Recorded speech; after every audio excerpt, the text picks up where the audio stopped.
is fear is fear. Your body doesn't know the difference between fighting a lion or taking a test. It's going to experience it the same way. This message was given to me by one of my mentors, David Ben.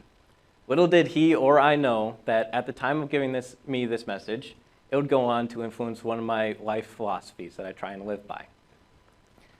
And that is to live with fear and not in fear.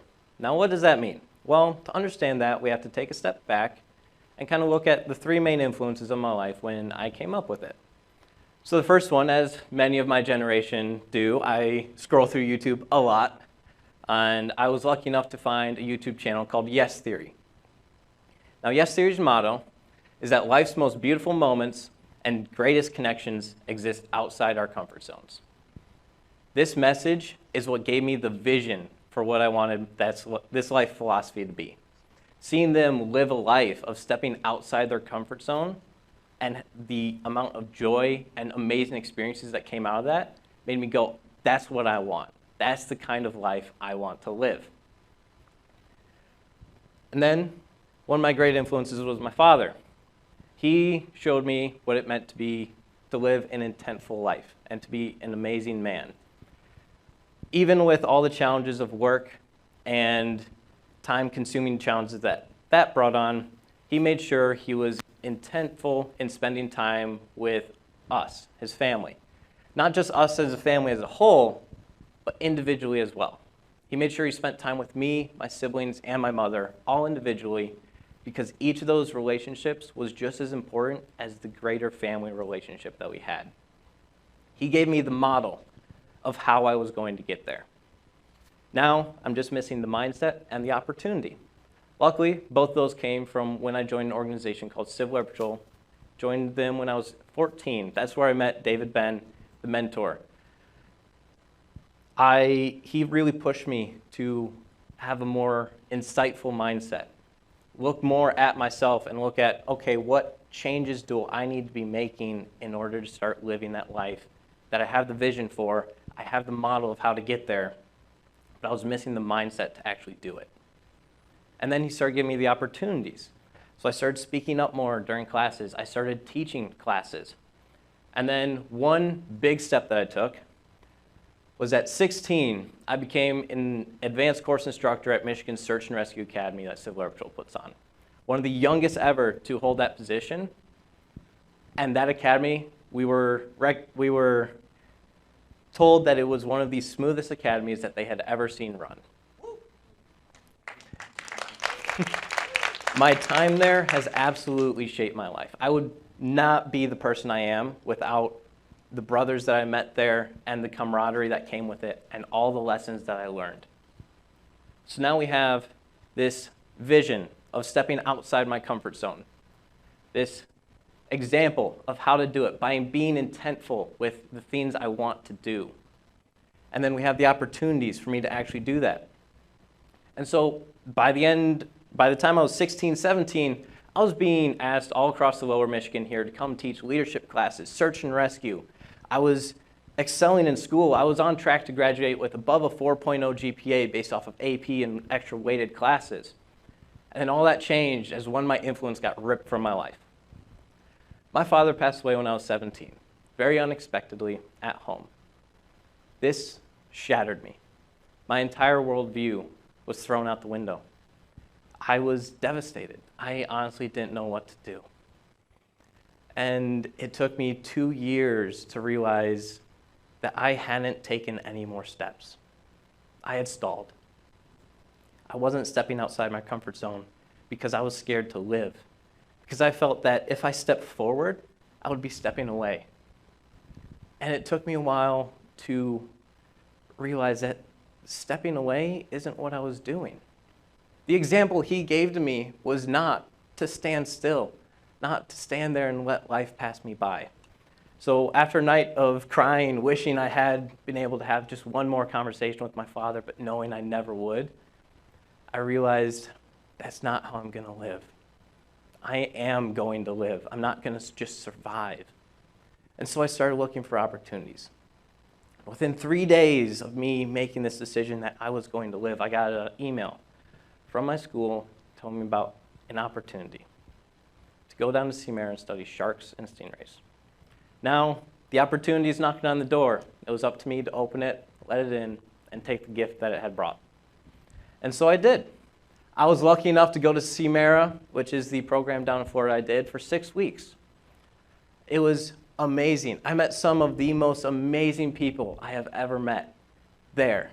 I had one of the greatest times of my life there. And that was the first big step I had taken since my dad died. Because going to college didn't feel like a big step to me. It was just going from one school to the next. But this was the jump start of my career. This is still what I'm doing. I'm still pursuing research opportunities while I'm in school. And for the first 3 weeks, it was great. I had a wonderful time. I got to handle over 100 different individuals across 15 species, anywhere from the large stingray you see up there, which is a southern stingray, to the great hammerheads. And it was great. But that's all it was great. So at the start of the 4th week, I took a walk by myself. I looked at where I had come, where I was at, and where I wanted to be. And I realized I wasn't where I wanted to be yet. And that came up with my second life motto of life's more fun when you don't give a shit.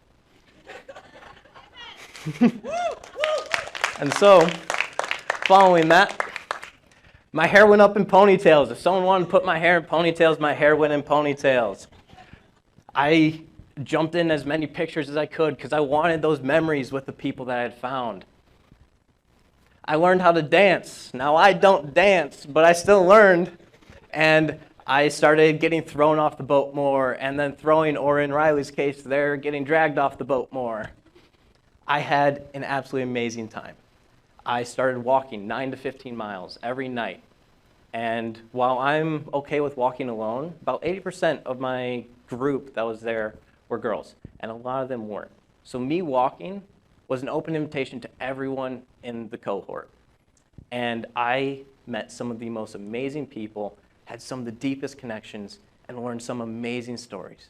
Because their life is a life that I will never live. My life is a life that they will never live.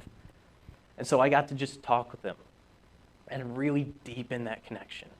I got to build those friendships, many of whom I still talk to today. That's Jack and Mackie, 2 amazing people that I still reach out to. There's Lisa on the shark with me. And if I truly need someone, she's the first person that I will call. That's the kind of people that I found. That's the kind of people I found when I started stepping out. When I started taking that step forward, when I started pushing my comfort zone, that's when I found those greatest moments and deepest connections in my life. And that's really what my first philosophy is all about. To not let fear control your life, but to take back control. And it's not fearlessness, because I don't believe in fearlessness. I believe in looking at my fear, understanding my fear, and saying, here, walk with me, because I'm still going. I'm the one leading my life. I am taking the fear, and we're going where I want, because it's my values that I am intentful in spending time with. It is my values that I am pursuing. It is those experiences that I want to have, and I'm not going to let that fear stop me.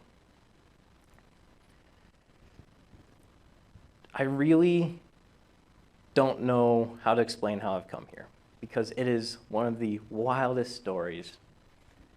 I met Thomas and Mikey on a Lord of the Rings video game on my phone. Let's go! So randomly, I meet these 2 on a Lord of the Rings game. We start talking. We find out we're in Michigan. And Thomas is like, hey, come to this thing I happen to be the vice president of, you know?